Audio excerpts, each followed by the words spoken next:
बिस्मिल्लाहिर्रहमानिर्रहीम। आज का देर आमद पाकिस्तान और हिंदुस्तान के दरमियान जो सूरत हाल चल रही है इस पर बात करते हैं और बात करेंगे हिंदुस्तान की तरफ से लगाए गए इल्जामात जो कि आप जान चुके हैं, उसके बाद की मारी हुई जो भोंगियां हैं उस पर बात करेंगे और पाकिस्तान की तरफ से रद्द अमल और ख़ासकर अपने शोबा मीडिया उस हवाले से ज़रूर बात करेंगे। सानहा पहलगाम हुआ, अफसोसनाक वाक़या था। हम आज भी कहते हैं ये फॉल्स फ्लैग ऑपरेशन था, इसकी तहकीकात होनी चाहिए। इसकी तहकीकात के लिए गैर मुल्की मुबसरीन होने चाहिए, जानबरदाना तहकीकात होनी चाहिए, गैर जानबरदाना तहकीकात होनी चाहिए।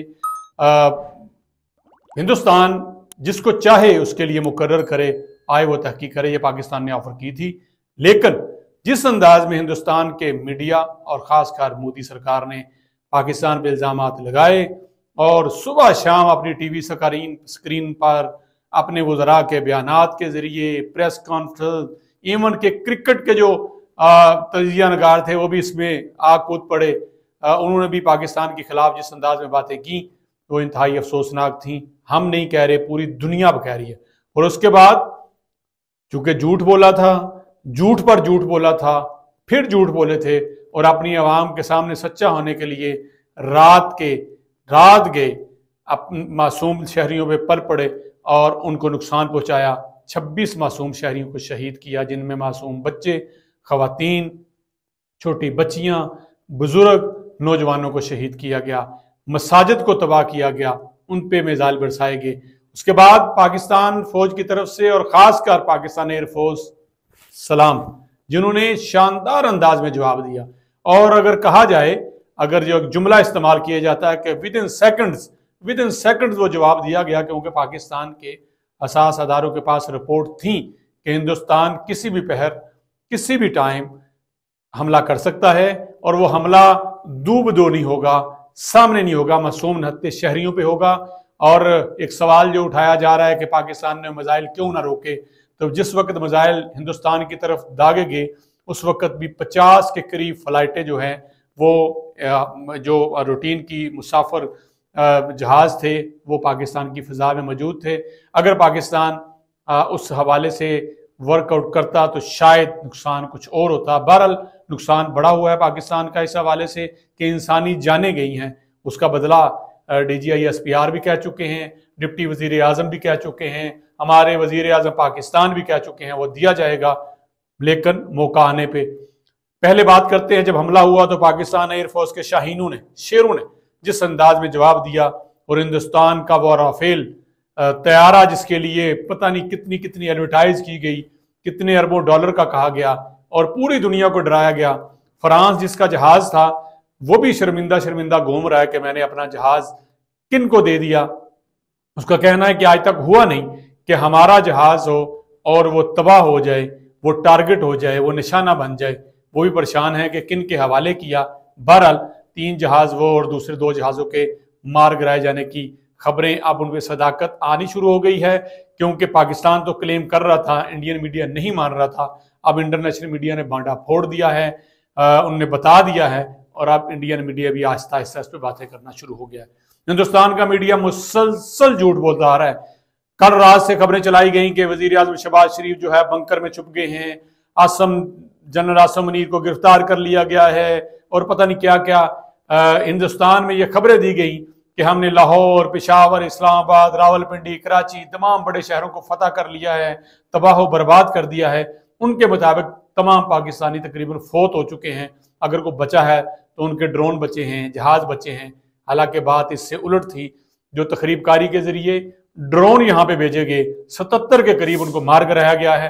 पाकिस्तान का एयर डिफेंस सिस्टम इंतहाई मजबूती के साथ काम कर रहा है और अल्हम्दुलिल्लाह चौकस है, नजर रखे हुए है। और उसी एक ड्रोन जो है हमारे PSL जहाँ स्टेडियम में हो रहा था वहाँ गिराया गया, वहाँ थ्रेट पैदा करने की कोशिश की, लेकिन याद नहीं रहा हिंदुस्तान को कि जिस दिन हमला किया था, बुज़दिलाना हरकत की थी, उससे अगले दिन ही पाकिस्तान ने कोयटा ग्लैडिएटर और इस्लामाबाद यूनाइटेड का मैच हुआ।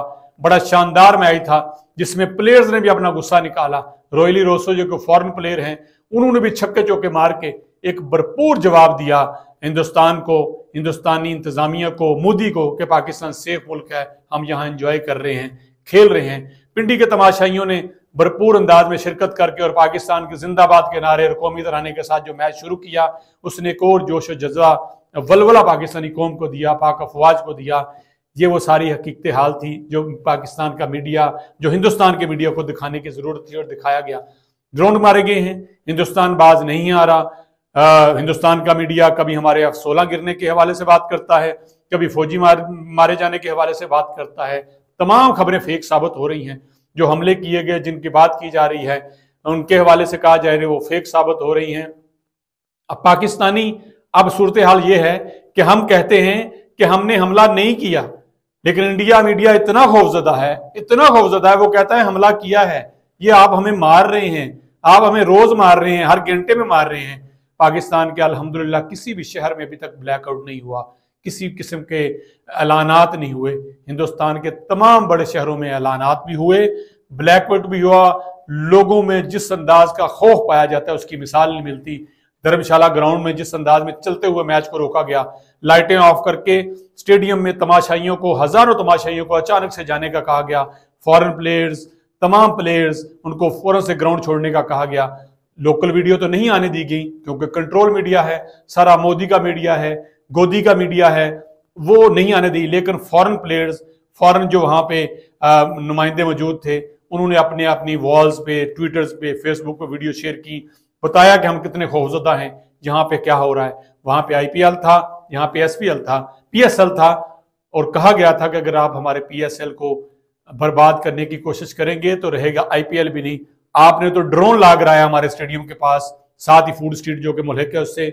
हमने तो कुछ भी नहीं कहा, हमने तो सिर्फ बयान दिया और उसके बाद को आपको IPL जो है मनसूख करना पड़ा। ये सारी सूरत हाल हिंदुस्तान की है। हिंदुस्तान का मीडिया क्यों इतना झूठ बोल रहा है, क्यों अपनी आवाम को गुमराह कर रहा है, इसकी समझ से बाहर है। और एक बात और, हिंदुस्तान की आवाम को अब समझना चाहिए कि पिछले 12 से 14 साल में मोदी रजीम ने पाकिस्तान के खिलाफ, मुसलमानों के खिलाफ नफरत का बयानिया बनाकर आप लोगों के दिलों में नफरत भर के, आपको शिद्दत पसंद बना के आपसे वोट लिए, हुक्मरानी की। आज आपको एहसास होगा कि पाकिस्तानी कौम, पाकिस्तानी फौज, मुसलमान जालिम नहीं है, तकरीबकार नहीं है, बुज़दिल नहीं है, मक्कार नहीं है कि आम शहरियों पे हमला करते और मार देते। याद रहे कि पाकिस्तान की रेंज, पाकिस्तान के मिसाइल की रेंज पूरे हिंदुस्तान के अंदर है। आप यहां से बैठ के दिल्ली, बंबई कहीं भी कर सकते हैं, लेकिन पाकिस्तानी हुकूमत ने, पाकिस्तानी रियासत ने, पाकिस्तानी अफवाज ने, पाकिस्तानी अवाम ने, जिनका विजन, जिनकी सोच सिर्फ अमन है, उस अमन के तहत आम लोगों को निशाना नहीं बनाया जैसा कि हिंदुस्तान ने बनाया। अगर हम बनाते तो शायद नुकसान बहुत ज्यादा होता, लेकिन बड़ी हिम्मत का, बड़े सब्र का मुजाहरा हमारी तरफ से किया गया। हालांकि हमारी माएं, बहनें, बच्चे, नौजवान, बूढ़ों को शहीद किया गया, मासूम लोगों को शहीद किया गया, घरों पर थे वो, उनको हमले किए गए, उनको मारा गया। एक ऐसा नौजवान जिसकी 10 दिन पहले शादी हुई, उसको भी आपने शहीद किया। इसके बावजूद सब्र तहम्मुल का मुजाहरा किया गया और आपके टारगेट, आपके बेस को बनाया गया, आपके फौजियों को टारगेट बनाया गया। काश आप भी ये करते और आपको मुंह तोड़ जवाब मिलता, और अभी जवाब मिलेगा। हमारे जो मासूम लोगों को आपने शहीद किया, उनके खून के कतरे का जो है वो हिसाब लिया जाएगा। उसके लिए हमारी फौज भी तैयार है और हमारी आवाम भी तैयार है। आप उस आवाम को, उस फौज को कैसे जज्बे को उसको शिकस्त दे सकते हैं जो पैदा होते ही, जब दरसगाह में जाता है, जब पढ़ने के लिए जाता है पैदा होने के बाद एक उम्र में, तो उस वक्त उसको सबक दिया जाता है कि शहादत जो है वो एक अजीम मनसब है। उसके लिए खुशबख्त लोगों को चुना जाता है, और उस खुशबख्ती के लिए मैं, मेरे सामने बैठे हुए मेरे कैमरामैन, मेरी टीम, पाकिस्तान का हर फर्द, हर बच्चा, हर बच्ची, हर नौजवान, हर बूढ़ा, हर माँ तैयार रहती है। यहां तो जज्बा इस कदर है, माँ के 2 बच्चे शहीद होते हैं तो उसको दफनाने के बाद माँ तीसरा बच्चा पेश करती है कि इसको भी इस बॉर्डर पे ले जाएं, इसका भी खून, इसकी भी जवानी जो है इस वतन के लिए कुर्बान। तो आप इन जज्बों को शिकस्त नहीं दे सकते। आप अरबों के जहाज तो खरीद सकते हैं, अरबों डॉलर के असला तो खरीद सकते हैं, गोला बारूद ले सकते हैं, फौज की बड़ी तादाद आप रख सकते हैं। जितनी ज्यादा फौज आपने जम्मू कश्मीर, मकबूजा जम्मू कश्मीर में लगा रखी है मासूम नहते कश्मीरियों पे, उससे कम फौज तो हमारी है। आपकी तो उससे ज्यादा है और बाकी मुल्क में आपकी कितनी होगी उसकी मिसाल नहीं। लेकिन जंग जज्बों से जीती जाती है, ताकत से जीती जाती है। इस तरह से मालो जार इकट्ठा करने से, पैसा लगा के, असला जमा करने से नहीं जीती जाती। असला चलाने के लिए भी दिल और गुर्दा चाहिए, जहाज चलाने के लिए दिल और गुर्दा चाहिए। इस बार आपने ड्रोन भेजे, हमने ड्रोन का सत्यानाश किया। पहले आपने अभिनंदन को भेजा, हमने उसका सत्यानाश भी किया, उसको चाय भी पिलाई। ड्रोन चूंकि उसको चाय नहीं पिला सकते थे तो वो हमारे लोगों ने उसके साथ मीम्स बनाई, तस्वीर खिंचाई और कहा कि आओ वेलकम, हम बताएंगे तुम क्या हो।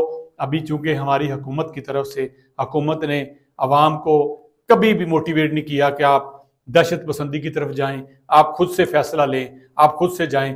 पाकिस्तान में माइनॉरिटीज की सूरत हाल देखें, हमारे भाई हैं, हमसे ज्यादा सिक्योर हैं, हर कोई रिस्पेक्ट करता है। जहां तमाम उनके मजहबी इबादत गाहें महफूज भी हैं और उनका तकद्दस भी हर पाकिस्तानी कर रहा है। आपके पास आप मसाजिद को जला रहे हैं, घेराव कर रहे हैं, मुसलमानों को मार रहे हैं, कश्मीरियों को मार रहे हैं, नहत्ते मुसलमानों को शहीद कर रहे हैं, बच्चों को शहीद कर रहे हैं।